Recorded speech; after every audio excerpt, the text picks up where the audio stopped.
or value engagement teams, I want to first say that it's a term that the Juran Institute is using. It's not necessarily a term that you may be using or others may be using, so I'm going to explain why we call it that. And it was a acronym that we were trying to come up with that would better describe what's necessary to implement and sustain solutions, to move beyond the traditional employee engagement team, to move beyond using traditional words like lean and quality departmental teams. And it was kind of catchy when we came up with it because it's also a word that could mean to vet something. In this case, is it time to vet your processes? And vetting a process makes it purposeful and capable to meet the needs. So what I'm going to do is kind of present what we've been doing historically and what we think you might want to do going forward. So today's topic, why today? Well, first of all, many of you have probably run into this situation where you are working on various improvement teams or projects, and it comes time to implement those solutions, and oftentimes you have to solicit the help of non-team members. Although some of your team members are from those departments, some are not. And although most teams do a good job of trying to bring in the customers and suppliers, when it comes time for the solutions to be implemented so that we can change processes, often there are roadblocks. Now, Juran gives us some ways to deal with those roadblocks. We call them the resistance to change. And most of those require providing enough time, enough coaching, enough help. But as organizations start to change as they have been, the departments or the functions themselves might be virtual, they might be geographically dispersed, they might be in one place. The workforce, the workplace looks different. So implementing solutions requires a little bit more help. Historically, after a quality improvement project was completed, and it was a multifunctional project, and the organization got good at that, we recommend, and our experience and our lesson learned say, you should move to departmental project teams. Why? Because projects that are local and functional after people have seen the benefit of multifunctional provides good compliance, control, and sustainment. So one of the reasons for today's topic is just to try to help implement solutions faster, and because so many leaders want engaged employees, maybe provide you with an alternative way to get some engagement, but without chaos. Now, is it time for a change? Well, many leaders that we meet always are looking for getting everybody involved quicker. And one of our strong lessons learned, and we believe this, is that not everyone should be involved in performance improvement on day one. We believe that the organization should build up a capability that allows it to be disciplined and structured so that everyone does participate at the right time. They also want to make sure that the departments are aligned and focused on what's important to the business. And that's one of the reasons why when you begin an improvement program, they want to get everybody involved. But getting everyone involved if you're a 50-person company is one thing. Getting everyone involved if you're 5,000 or 10,000 or even 100,000 is another. And the first lesson learned is you don't want everyone involved until they need to be or unless they have to be.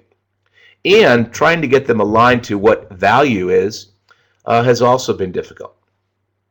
A second reason, leaders want to engage employees because it helps increase workplace satisfaction, as evidenced by most polls and surveys. It does provide a better work environment because employees are not only engaged in just doing their job, they also are engaged in improving the performance of their job. And they want to be able to get the results that were planned there. Improvement team implementation of solutions often takes too long. And when you look at why it takes too long, it's because you're getting others to improve. And that takes some time.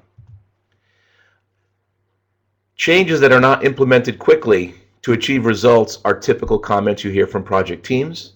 Not just that the solutions are taking too long, but the actual changes as a result of those solutions. They go hand in hand. Whether you're a champion, a belt, or an expert, you seem to have to spend time convincing your colleagues to change as part of the new solution. Now, although we strongly believe that a multifunctional team creates participation, but sometimes you avoid some of the hidden participants that we may not know until the solution is designed. So we want to be able to make sure that we reach out to them. Process changes after implementation often have to be monitored by a team or audited by a team over time, and some solutions could take a quarter or multiple quarters for improvements to result. So how can we sustain that without constantly bringing back the same team? So with this, is it a time for change? The Juran Institute in our research and our following our successful clients and some not successful organizations out there, we've tried to repackage and rethink the importance of departmental or functional teams. We're calling them value engagement teams, which are functional teams focused on the sustainment of improved and standardized work processes at the function or department level. Now, that may sound like a generic definition of a value engagement team, and it is. It also sounds like a lean team, any departmental team. But we want to provide 2 points here. One, sustainment of other improvement teams, and standardize their own work processes at a functional level. And that is often what organizations are trying to do with employee engagement. Historically, we've had quality circles, we've had employee involvement teams, employee engagement teams, self-directed work teams, self-control teams, departmental work groups. Whatever term you use, although the definition may be different, these all tended to be functional driven teams. With one major difference, these teams in the past have picked what they needed to work on. They picked what was important to them. And often by doing that, you're immediately out of alignment with the organization's strategy and goals.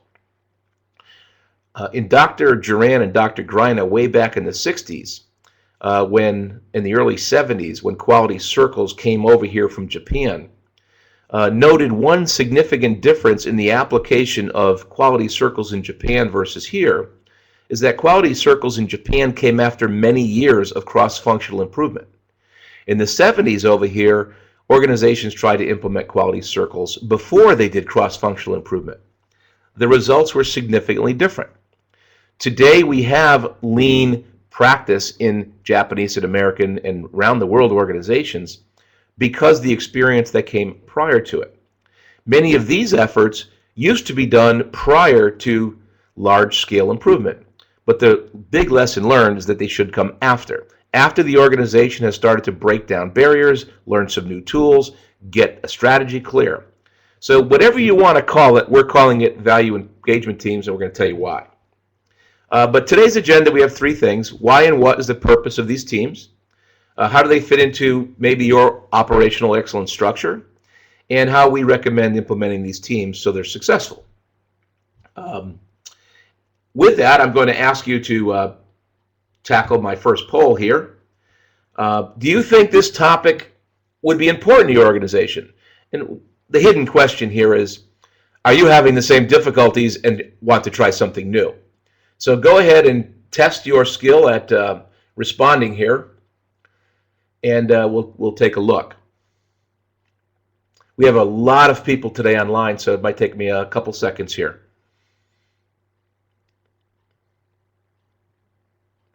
And keep in mind, too, that our topics that we are doing these webinars on came from participants from prior events, so we know that there's some interest. Well, I'm hoping that those of you who try to convince management, maybe you'll have some new ammunition here today to do it, or maybe you want to plug a leak in your structure.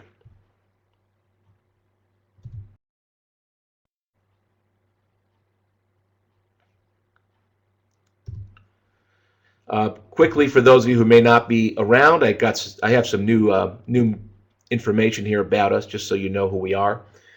We basically carry out the mission of Dr. Juran to educate a new generation of operational excellent experts. Mouthful. Dr. Juran is known for his famous bow tie. For those of you who don't know me, that's the best picture I could come up with right now. And we together have been recreating and republishing the books that Dr. Juran has made famous in trying to energize them for a new round of learners and leaders. We provide training and consulting, and we continually try to research best practices. The most recent products that we have are shown here. And for today's giveaway, there will be one of each of those four, and at your request as to which one you would like if you win. A recent study by Towers Watson talked about employee engagement, and that the highly engaged employees who scored well and scored high or scored their organization high all were involved in some form of structured improvement on the job. There were those that were unsupported, who did not have the necessary enablement to perform. The detached ones, as they define, is those who feel supported but lack any engagement, and then the totally disengaged. We don't believe that everyone should have disengaged employees, but they do happen. But looking through the depth of this survey, and it was over 50 countries that took place,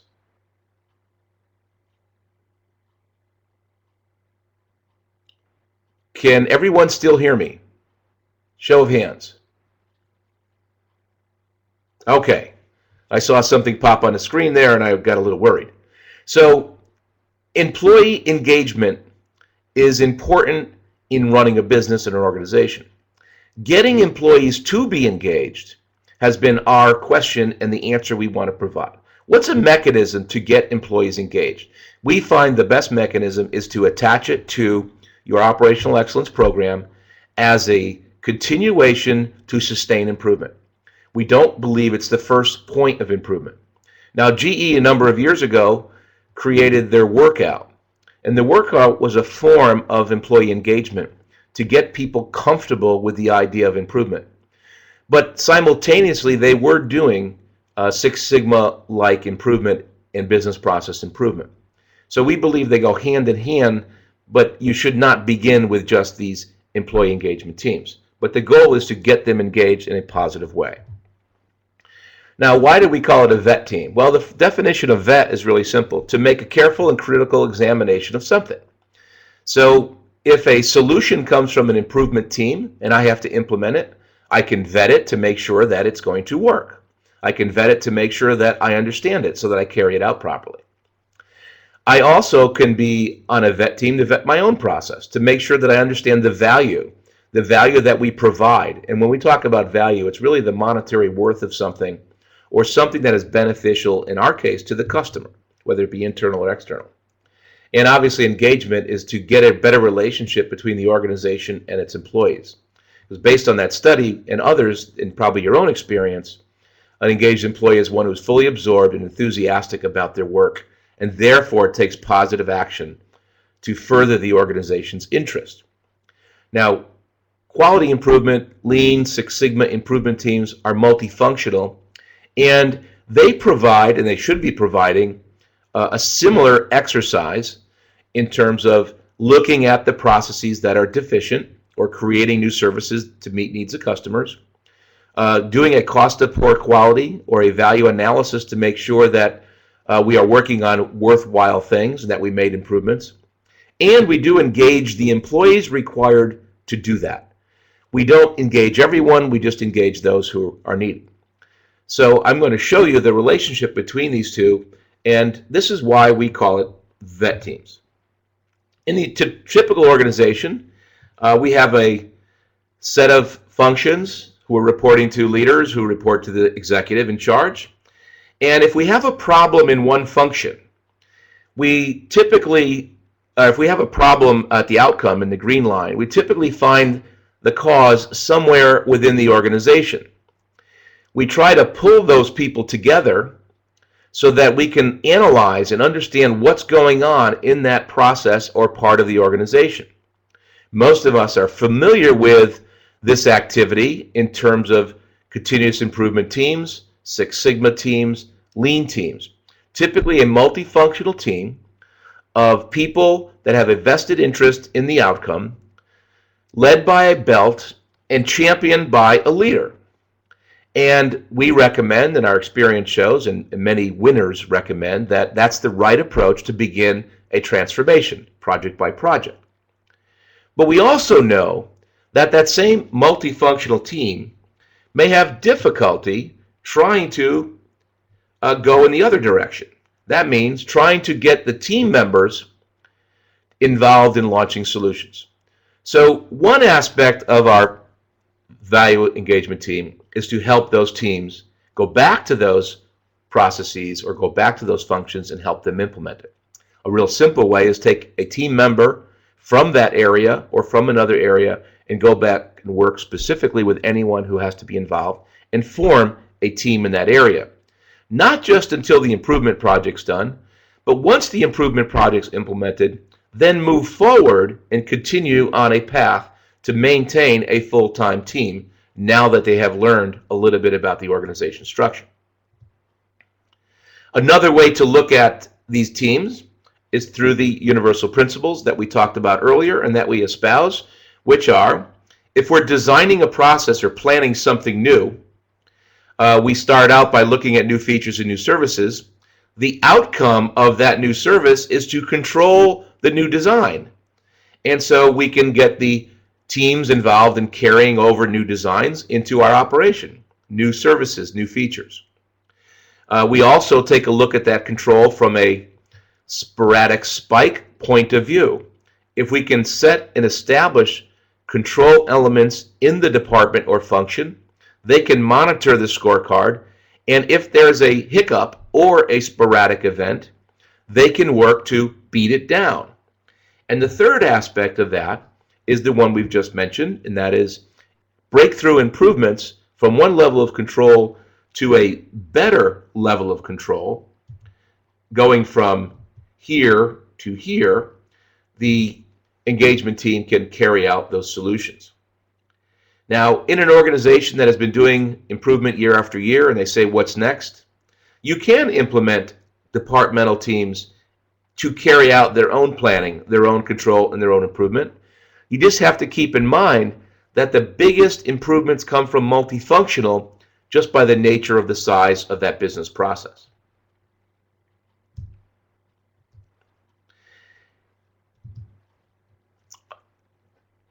Typically, and hopefully, and the subject of next webinar we have is on strategic alignment. Strategic alignment means carrying out projects, initiatives, and tasks that are aligned to your business goals annually and long-term strategically. We'll just call them projects in our picture here. And these projects are carried out to achieve these goals, and over time they'll achieve these goals. Regardless of what your time frame is here, the importance of this deployment is that things are aligned. Well, what we find coming apart is what happens after projects. And you can once again think of sustaining results via departmental control. We used to call them self-control elements or self-control teams, self-managed teams. And so as you launch projects, get better, change process, you are building team by team, department by department engagement along the way. And so you could think of this strategic alignment as an ongoing process that provides feedback, that provides selection in a disciplined and structured manner. Now, we could also look deep and say, okay, what exactly do we have to do? Well, we know one thing. When we do a DMAIC Lean Six Sigma project or a quality by design project or a value stream analysis, it's interesting that we always begin with understanding the value as it pertains to the customer and the business, and we always end with trying to deliver better value, but also control it to hold the gains. So those handoffs are very important. Typically, we instruct those teams to hand off to the operating forces, to the process owners in the sense of a improvement or process change. But that could come in many flavors. There could be multiple shifts, there could be multiple supervisors, there could be multiple, if you're in a hospital, medical groups, all different kind of people could be engaged in a process that has to be learned. So the level of difficulty could be one from easy to very great. So what we want you to focus on is the engagement team takes whatever the outcome is from these projects and helps to implement it and monitoring it forward.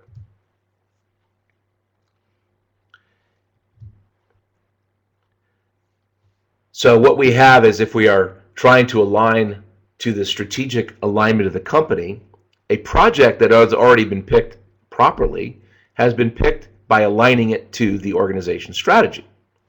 And therefore, the solution then should be automatically aligned, so it's a little bit simpler to get alignment there.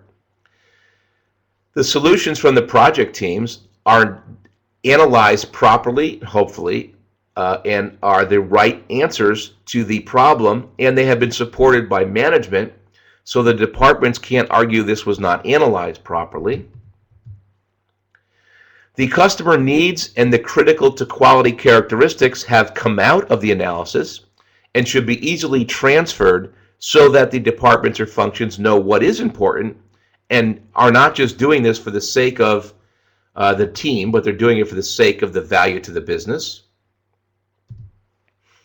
And you go one step further, along the way, there are just do-its that come out of the team, the improvement team, that can be passed along to just do it. Because guess where just do-its happen? They happen very locally. So as you think about whatever term you'd like to use, we like value engagement team because in some ways it doesn't have the word lean, doesn't have the word Six Sigma, doesn't have the word quality. And business is in business for value. You do have to get engagement and collaboration. And fortunately, work is done through teams, and work is done to improve teams the same way. So hence our VET teams. What could a VET team do to assure a sustainable process? Well, historically, they had to identify the CTQs, actually a starting point. What is critical to my customer, whether it be internal or external? And once they identified those CTQs, they try to establish a baseline. Many of you have been involved in some form of process control or SPC. Establishing that baseline says, okay, if this is important, how are we doing? How are we doing means we're monitoring our performance over time. And if we are monitoring the performance over time, we have to compare it to something. We compare it to the targets or the goals that were set. And if we're maintaining the targets properly, no worry. But if we are not maintaining the targets, we have to take action. Historically, this is the process improvement or the element of self-control that all corrective action loops must do. The basis for PDCA or PDSA was a control cycle created by Walter Schuart and then popularized by Dr. Deming. It was to plan by understanding what needs to be monitored, carry out and monitor the performance, check by comparing it to standard, and acting. And if you like those terms, great. So, but a lot of times today, PDSA and PDCA have been used for multifunctional teams as well. But historically, that's what was happening. Now, the difficulty that alignment and fundamentally functional teams have is here, item number one, what is important? A department that determines what is important with lack of collaboration may focus on the wrong things. A department that goes after what's important to them may suboptimize the business process. Or lastly, they might define value very different than the business strategy does. We might define value as fast response to customer needs. That might translate to 2-minute call center return call cycle times. But yet, the business might define that value as making sure the customer gets the right answer no matter how long you have to take. So if we move to this new level of VET teams or similar team, and we already have identified what's important from an improvement team, then the local team, the functional team, can then move forward by saying, okay, how are we doing to the baseline today? And they can continue this cycle. So we haven't created anything new here at Juran in the sense from what a quality control team does. we're trying to say if you connect those two a little bit better, you're going to be able to carry out control better. And we've also battled around that word control and control, compliance, regulatory, and we like the word sustain, self-sustainment of process. And if you do these things, you will get there, or hopefully get there.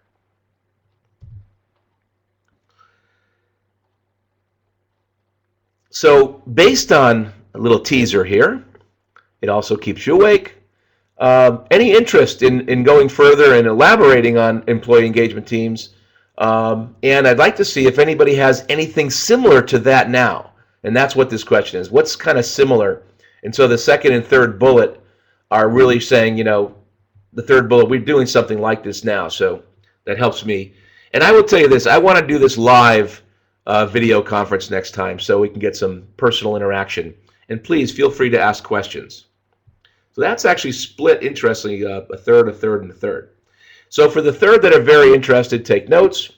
For the next 2/3, continue to try to learn, and I wish you can share with your colleagues what you know. And those not interested, you probably have dropped offline, but if not, you can stay on to the end and win a prize. We care about all of you.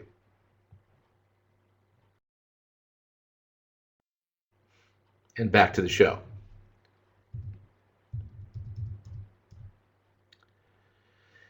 The elements of self-control, this was a very Juran thing. Dr. Juran did a survey, did a research on why some highly motivated employees were highly motivated and therefore had successful performance outcomes, and others were not very motivated and therefore were not high performers. And that study and the research he did led to his resistance to change, understanding, and creating the rules of the road for resistance to change. And he also learned, and we've learned similarly over time, that the outcome of a highly motivated person can be transferred to the less motivated person because a highly motivated person actually has these elements of self-control in their job. So a person who knows what is expected, has clear standards and critical to quality characteristics identified, and they know how well they're doing in as close to real time as they can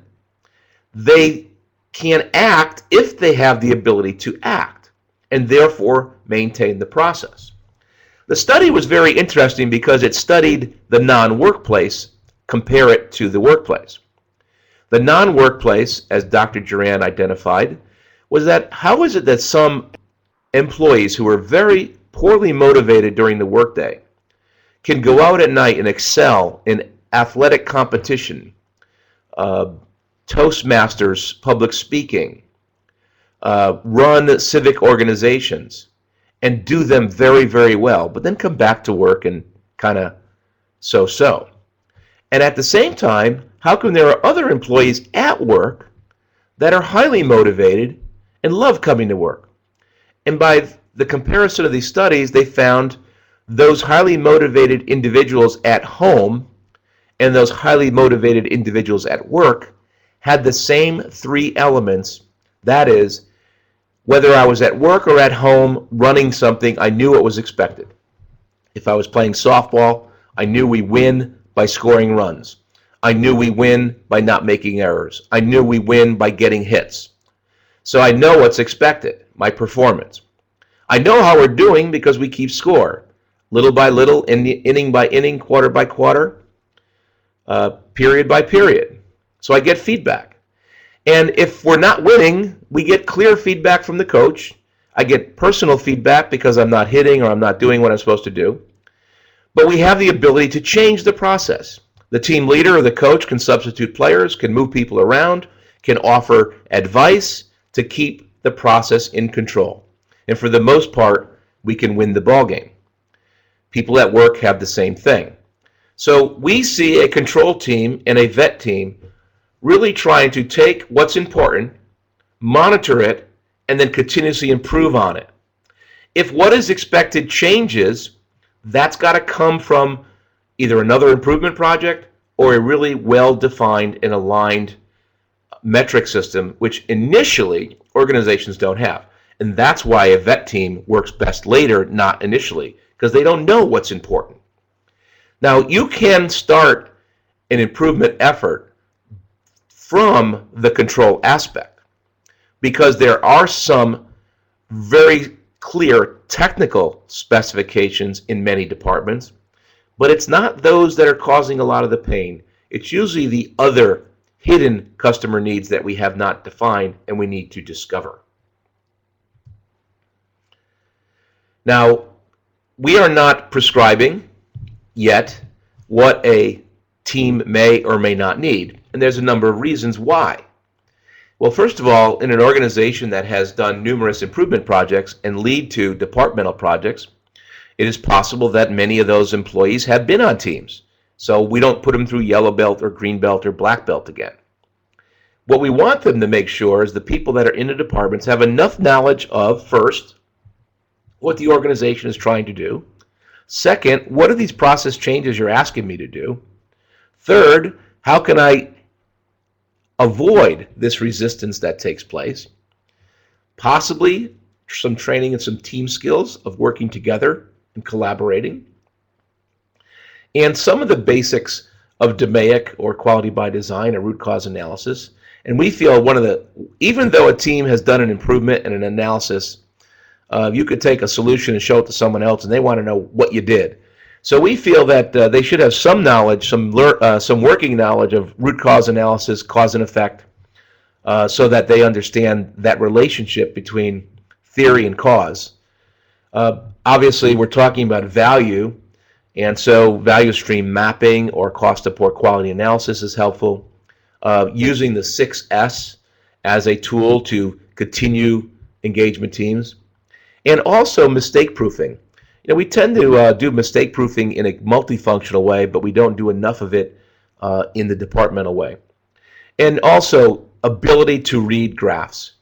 So many times there are charts everywhere, but the average person, even if they're college educated, may not know what your graph means. So we're not being prescriptive, but we know that if you think about a white belt, yellow belt level, they should be able to do most of the work. If that white belt, yellow belt includes all these. And also we know that larger organizations have their own training programs and others do not. So you might have to do some backfilling.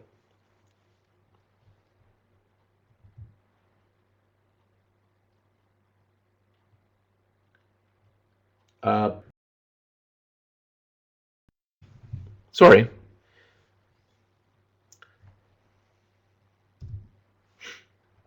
Now, I mentioned, these could be strategic as well. When we look at the employee engagement surveys that are out there, and we have our own experience, and we hear from you, we find that engaged employees have a better sense of worth in the workforce if they indeed are doing things that are important to the business, hence the value portion. Just engaging employees and engaging whether they're professional or non-professional isn't the goal. The goal is to actually engage them in something of value and something that the organization deems of value, like satisfying customers, like improving productivity and efficiency. We also know that, strategically, you shouldn't have to revamp your operational excellence program every 3 or 5 years when a new fad comes out. You should be able to tweak it as you're getting better and better. So you should be establishing a culture of self-sustainment. Some of you were here in the TQM days, and now you're learning, Six Sigma. 90% of it's the same, but that 10% gives you a boost. So you have to learn that difference. Some organizations, and I can tell you one, Texas Instrument, just continues year after year to keep improving, and they just keep tweaking it. But that self-sustainment is there, and you have to keep it going. Hopefully you can react to market changes and process changes. The automobile industry likes to use the word agile, and now aerospace is using agile, and pharmaceuticals. Becoming agile doesn't mean making everyone work faster. It makes everyone adapt the process quicker so that you're not left behind. So if you have a good engaged workforce and you have a change of marketplace targets, then reacting, because people are involved, is going to make it much more quick to get to market, or much quicker to stay ahead of the competition or quickly catch up. How many meetings do you go to try to get solutions implemented? And so maybe by focusing more independently, you don't have to have so many big meetings to get people on guard to make changes. And so many champions have a really difficult time trying to get everyone together. So this is more of a department by department handholding to get that process fixed, less large meetings. The outcome is a real control plan, and we say real. It's going to measure what matters. The critical to quality characteristics of one department may only satisfy internal customers, but nonetheless they're important to the total picture. If we don't know what customers want, we're not going to know what's critical. If we don't know what's critical, we're not measuring what matters.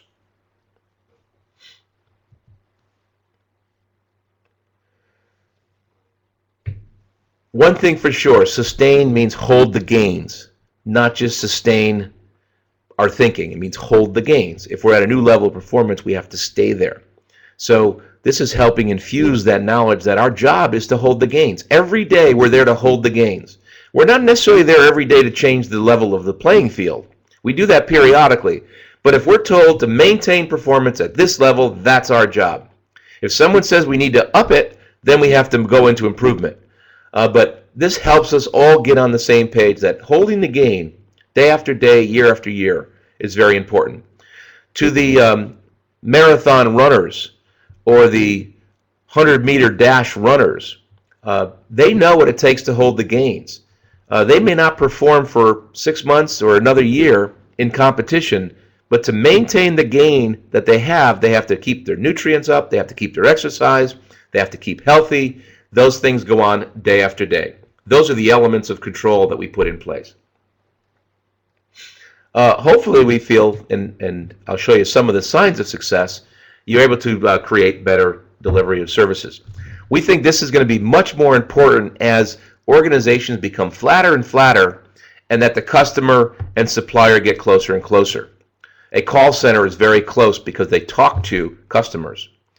A distribution center may not ever touch a customer, but the product gets to that customer. So we're getting closer and closer. So the closer we get, the quicker it should be to make a mistake, or the quicker it should be to demonstrate that we're delivering good quality goods and services. Now I'm supposed to do this one. There are 4 of these, and we're halfway through.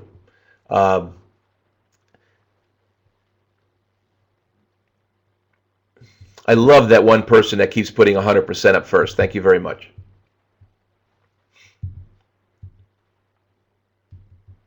Great.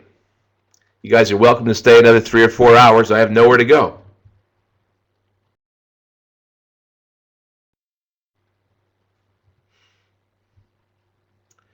So what about implementation? Well, we said earlier, and we'll say it again, start with current project team implementations of solutions. Why? Because you have to implement those solutions.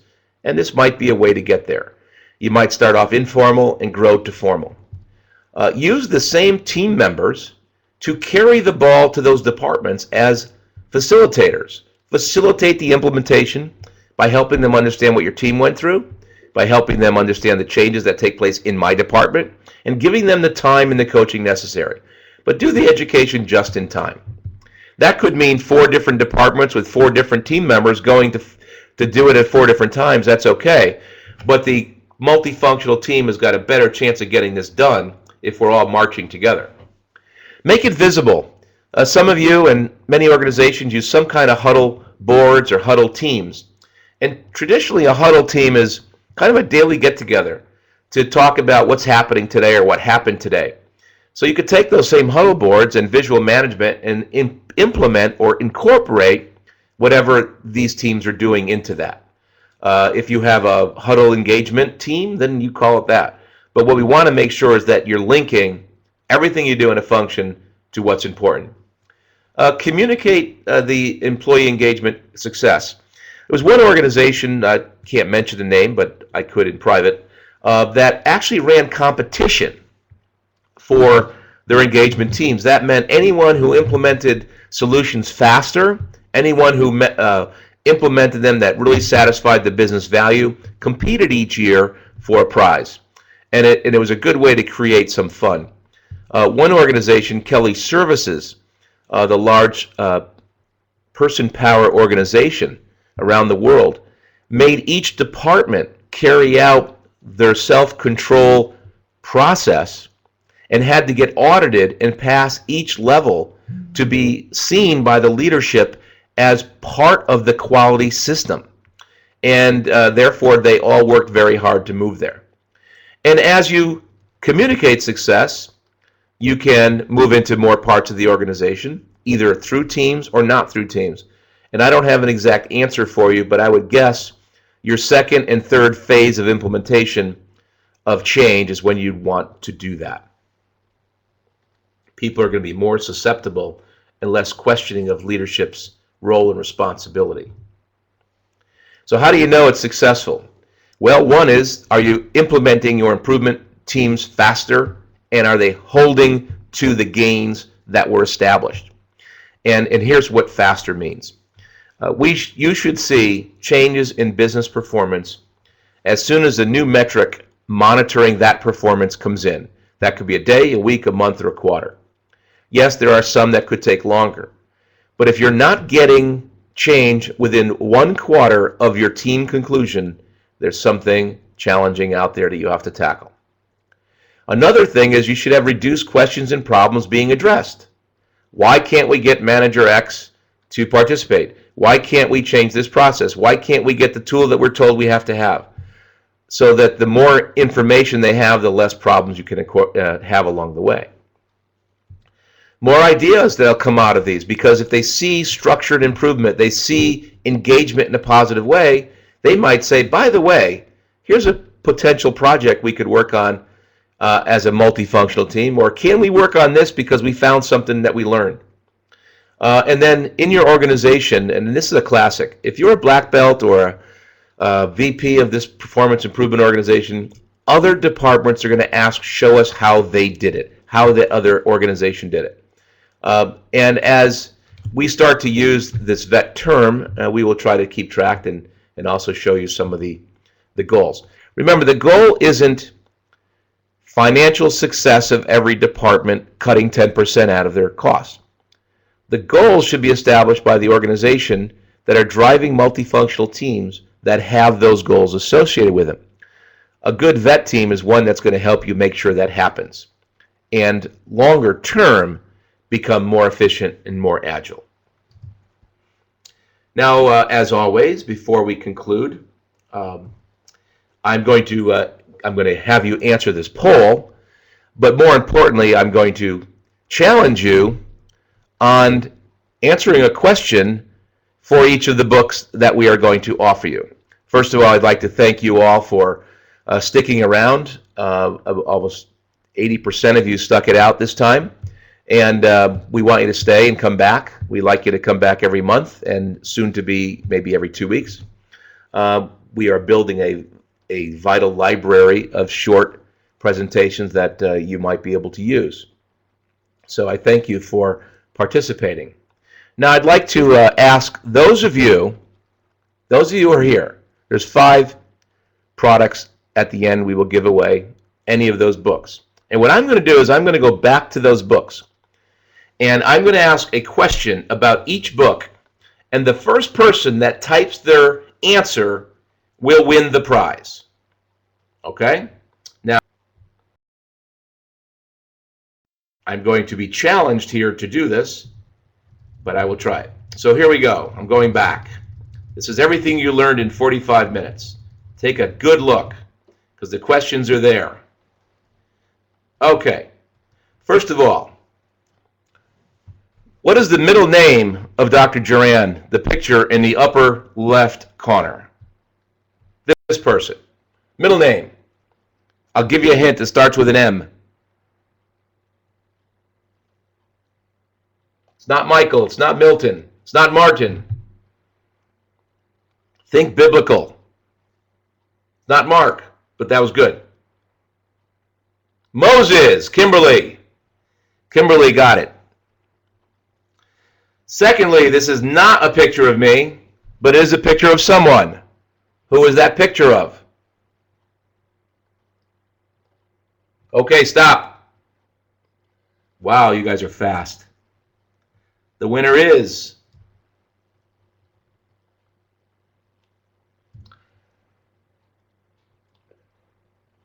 Roji Sasek, if I pronounced your name correctly. Very nice. It's Robert De Niro.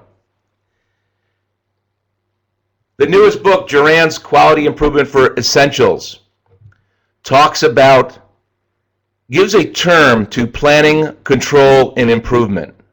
What is that term?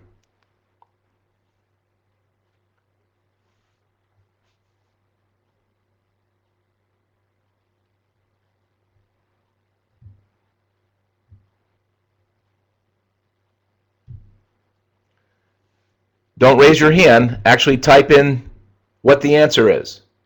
Willie Baker, what's the answer?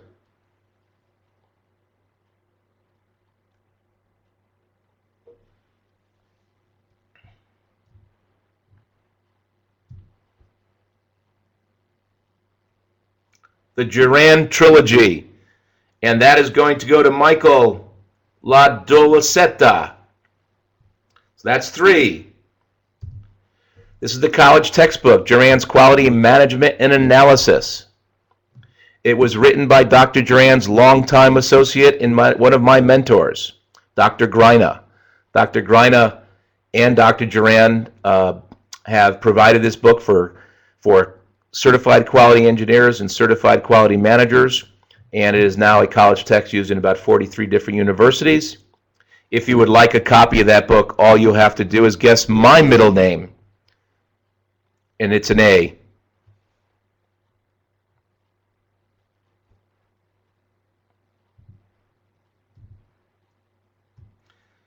Okay, stop.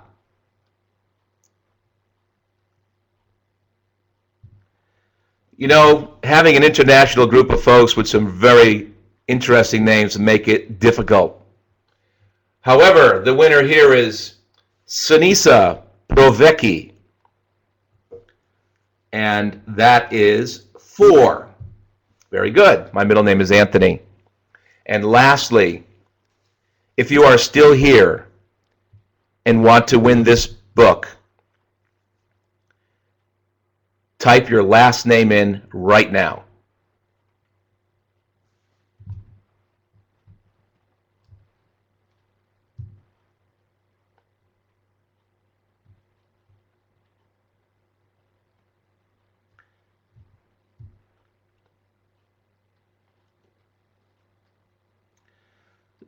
The first person to do that properly was T. Jameson.